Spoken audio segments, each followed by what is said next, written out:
Today I want to share with you part 5 of my recent interview with Dr. William Davis, MD, New York Times best-selling author of the Wheat Belly series of books, as well as Super Gut, the book where he introduced us on how to make El Reuteri super-cultured dairy. Hi, sweet friends. If we're meeting for the first time, I'm Mary, author of the Modern Pioneer Cookbook and now the Modern Pioneer Pantry, and I'd like to welcome you to my kitchen. A question that one of the viewers today wants to know is, in Super Gut, you have recommended adding collagen hydrolysates and creatine to increase muscle strength when making El Reuteri. Is that something, they're wondering if that's something you still recommend? Yeah, I changed it a little bit in light of what we saw in our clinical trials and other people's science also. So if the key here is to restore youthful musculature, for one, never cut calories for any length of time. So I like hearing that. So time restricted eating, that's okay. That's compressing your eating time to like 8 hours. That's okay. Intermittent fasting is okay, but you never want to exceed about 48, 72 hours. Because after that, you lose muscle. And it's very difficult to regain muscle once you've lost it. So what can you and I do to restore youthful musculature? So firmer neck, shoulders, arms, thighs, buttocks. And it makes you able to bound up stairs. I'm going to be 68 in a couple of months. I go upstairs 2 at a time, no problem. You and I want to ride our bikes and go climbing and go do all the things that you've been doing all your life. And you want to be doing that till you're 98. So part of the solution is to restore or maintain youthful musculature. Reuteri, big effect. Collagen peptides and hyaluronic acid. Now, people often think I'm just throwing random supplements out. No. Because of the huge mistake they made in dietary guidelines, where they said, cut your saturated fat, cut your cholesterol, right? Eat more healthy whole grains. Big mistake. One of the things that resulted from that was people abandoned consumption of organ meats, tongue, heart, stomach, intestine. And those are foods rich in collagen and hyaluronic acid. So those are 2 very important body shape component factors in your diet. Collagen, we know, reduces abdominal fat, restores youthful musculature.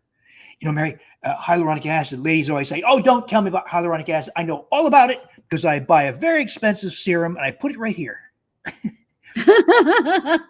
and they pay a lot of money for it. Yes. And say, okay, you apply it right there to your crow's feet. What did it do for your neck skin or your abdomen or your nothing? It's local and temporary. The real magic of hyaluronic acid is ingested orally. It's a fiber. Mary, it's one of the very few fibers sourced from animals. And it's lost in the modern diet. So we restore the hyaluronic acid, and it does all kinds of wonderful things. One, it's a fiber, so it blooms beneficial species in your gastrointestinal microbiome, species like Akkermansia and Faecalibacterium. Very powerful. Oh, yes. It also adds to dermal collagen and dermal moisture. It gives that plumpness that ladies love, that young ladies have. It restores that. It also increases collagen in your joints, joint cartilage. It increases the lubricant, the synovial fluid in your hips and knees.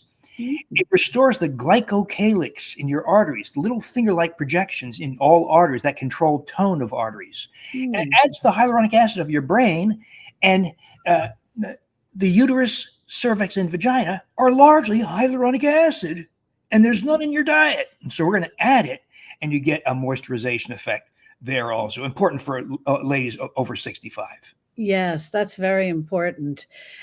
We have a very interesting question from someone who is asking that over time, in the event that there could be an overgrowth of other microbes that may have developed over time as you're making your El Reuteri yogurt or your El Reuteri cultured dairy, do you ever recommend restarting occasionally and just starting a new batch with a new capsule and then working from there? Or is that not a concern? Well, think about this. if I plant seeds for tomato in my backyard garden, what's the likelihood I get cucumbers? Zero, right? Right. So when you plant something, you get the same thing back. Now the problem is if you have contamination. Now that contamination can come through your utensils.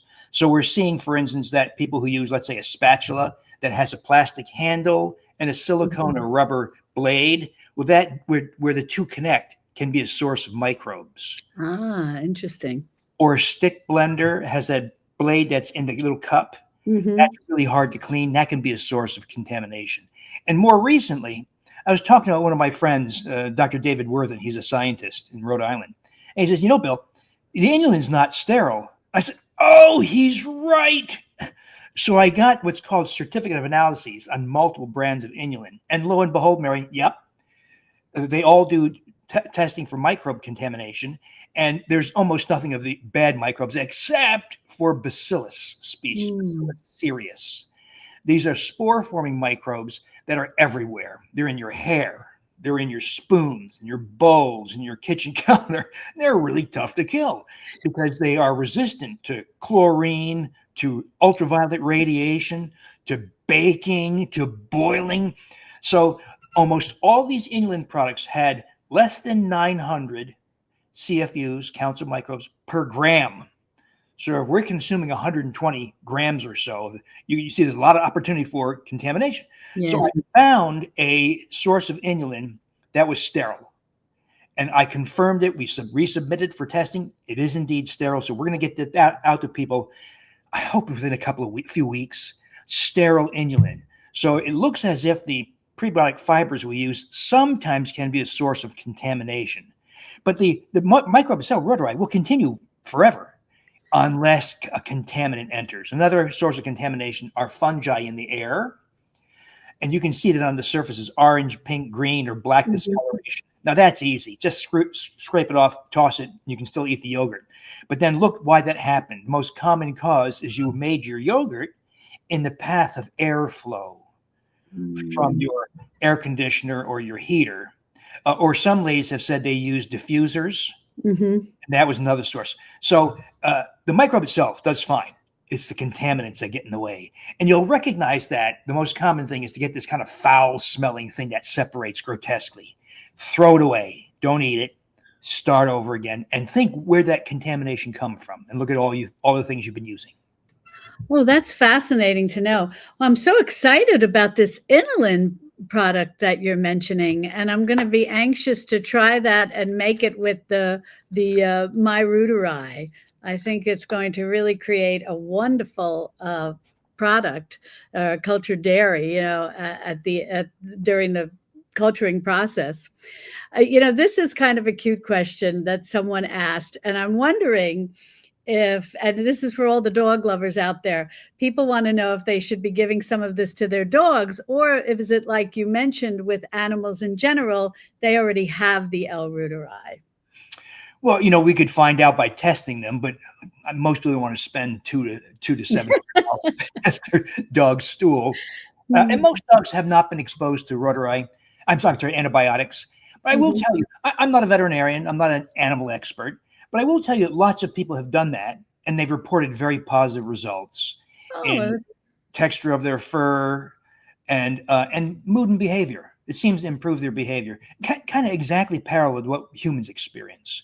We should talk about that, right? So we've talked about how reuteri colonize the small intestine and produce bacteria. So it's a huge advantage in health.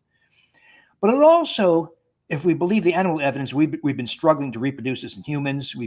We're on a third try to do it. The method of measuring oxytocin is very fussy. It's called an ELISA, an enzyme-linked immunosorbent assay. So we're about to launch another trial. We'll do it again with a different laboratory, different method. But if we believe the animal evidence that so far has held true in everything else in humans, there's a marked increase in the hormone oxytocin. That's so interesting because I call oxytocin, yes, hormone of love and empathy, but also the hormone of shape and body composition, because it's the oxytocin that is responsible for the increased musculature, for loss of abdominal fat. It also, you may have noticed this, a reduction in appetite, that you can coast through your day And while other people, they have their breakfast at 7, they're hungry at 9, have a snack, they're hungry at 11, have a snack, have lunch at 12, hungry at 2, the incessant hunger, that gets turned off. And even more so, as you know, my book from 14 years ago is Wheat Belly. Yes. And one of the things we do is eliminate wheat and grains because it's the gliadin-derived opioid peptides that are a major appetite stimulant. So the combination of getting rid of gliadin-derived opioid peptide appetite stimulants, the appetite suppression of reuteri via oxytocin, and we don't restrict fats, as you know. The idea of restricting saturated fats and total fat is nonsense. There never was evidence to support that as a way to reduce cardiovascular risk. This is why I love you, doctor. So people say, I'm not hungry in the morning. I eat something around 10 or 11, and then I might eat something at 3 or 4, and that's it. And hunger feels different, Mary. It's not that intense, I must eat something. It's like is it time to eat? I guess I should have something. So you've given back control. You get control back over appetite and impulse, and it makes it so easy to manage your diet.